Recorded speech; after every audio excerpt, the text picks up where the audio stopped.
আপনারা অনেকেই জানেন যে আদ্যাপীঠের প্রতিষ্ঠাতা ছিলেন আনন্দ ঠাকুর। উনি একদিন স্বপ্নে পান একটা মূর্তি। সেই মূর্তিটা ইডেন গার্ডেন্সে একটা পাকুর গাছের নিচে পাওয়া যায়। সেই মূর্তিটা এনে তিনি পুজো করেন। তারপর আবার তিনি স্বপ্নে পান যে মূর্তিটা আবার তুমি যে জায়গা থেকে এনেছিলে সেখানে রেখে এসো।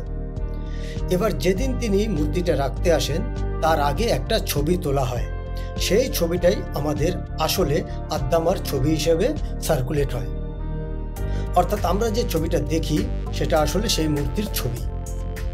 আসলে যেটা পুজো করা হয় সেটা হচ্ছে এই ছবিটারই পুজো করা হয়, এবং মন্দিরে মন্দিরে যে বিগ্রহ আমরা দেখি সেটা আসলে এই ছবিটা দেখেই তৈরি করা।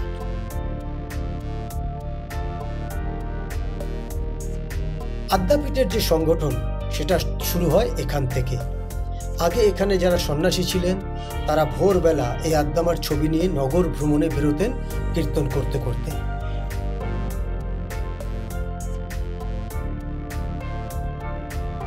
এখন যে আমরা ঠাকুর প্রতিমাকে দেখব সেটা হচ্ছে সেই আদ্দামার সেই আদি ছবি।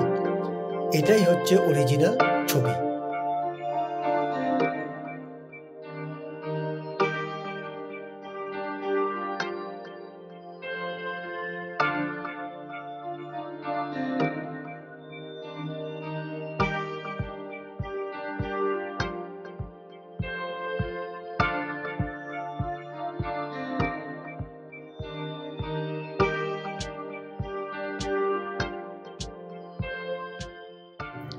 এই যে ফলকটি আপনারা দেখছেন এটা হচ্ছে স্বামী সুধানন্দের বাড়ি।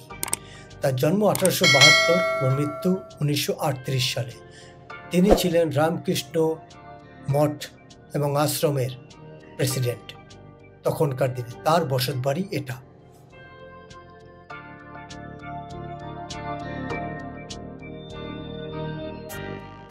খুব প্রসিদ্ধ সন্তোষ মিত্র স্কোয়ার, কলকাতা। সন্তোষ মিত্র একজন স্বাধীনতা সংগ্রামী ছিলেন। তিনি জন্মগ্রহণ করেন 15ই আগস্ট 1900 সালে এবং জাস্ট 31 বছর বয়সে তার মৃত্যু হয়। ব্রিটিশ পুলিশরা সন্তোষ মিত্র এবং তার সাথী তারকেশ্বর সেনগুপ্তকে হিজলি ডিটেনশন ক্যাম্পে গুলিবিদ্ধ করে মারেন।